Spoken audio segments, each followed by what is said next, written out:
O STF, Supremo Tribunal Federal em Brasília, deve julgar esta semana a descriminalização do porte de drogas para uso próprio. A questão chegou à corte por meio de um recurso de repercussão geral, ou seja, a decisão a ser tomada pelo plenário do Supremo, no caso, terá que ser aplicada em processos iguais em instâncias inferiores. Na prática, se a decisão for favorável, pode autorizar o consumo de drogas. Por isso, o quadro Direito em Pauta de hoje vai discutir o assunto. E para a gente ter mais noção sobre esse tema, vamos conversar agora com o presidente da Comissão de Direito Penal da OAB Mato Grosso, o advogado Saulo Gouveia. Bom dia, obrigado pela presença aqui com a gente. Bom dia, Antônio, é sempre um prazer estar aqui.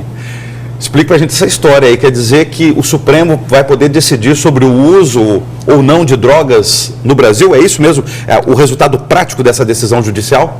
Exatamente, Antônio.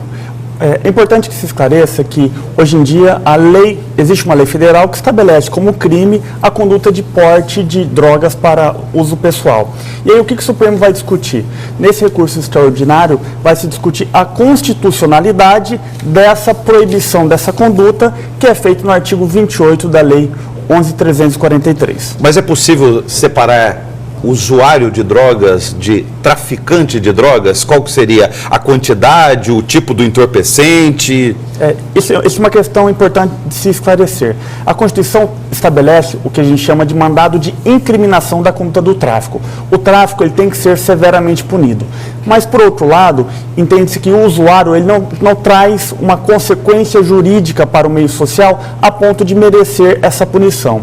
E como que a lei resolve essa distinção entre o usuário e o traficante? Existem alguns critérios que são estabelecidos na lei, no artigo 28, parágrafo 2º, o qual define essa finalidade mercantil ou não dessa droga. Então, quantidade, natureza, antecedentes daquela pessoa, circunstância da prisão, uma série de critérios que são a priorísticos a serem avaliados pelo magistrado para definir se, no caso concreto, aquela droga é para consumo pessoal ou se é para o tráfico. Aliás, esse caso que vai ser analisado pelo Supremo é de um recurso feito por um detento que foi encontrado com drogas dentro da cela. Foi um recurso da Defensoria Pública do Estado de São Paulo. Explique para a gente o caso aí, por favor. Exatamente. O caso concreto sobre o julgamento diz respeito a um paciente, a um recorrente, o qual ele foi encontrado com 3 gramas de maconha.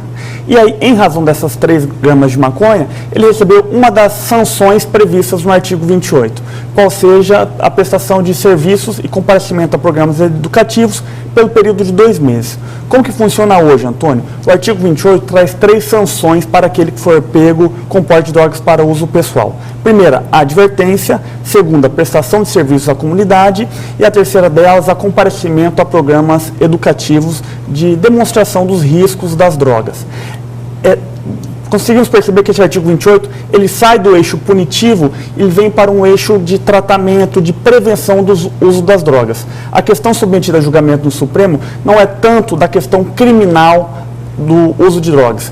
Analisa-se muito mais a eficácia da atual política de combate às drogas. E é interessante a gente partir para as experiências do direito comparado, como outros países têm encontrado.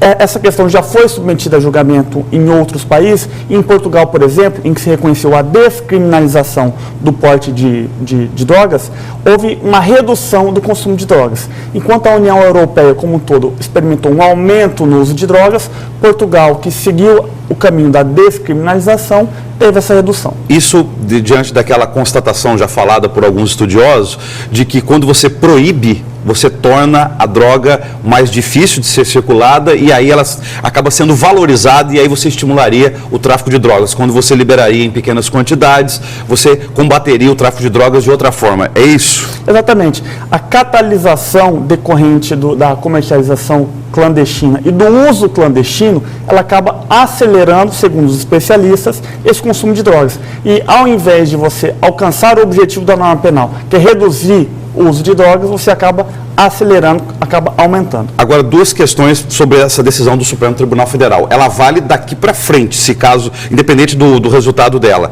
não valeria para processos antigos e já julgados, é isso? Exato. Em direito penal, uma norma penal mais favorável, ela retroage para atingir aquelas condutas anteriormente.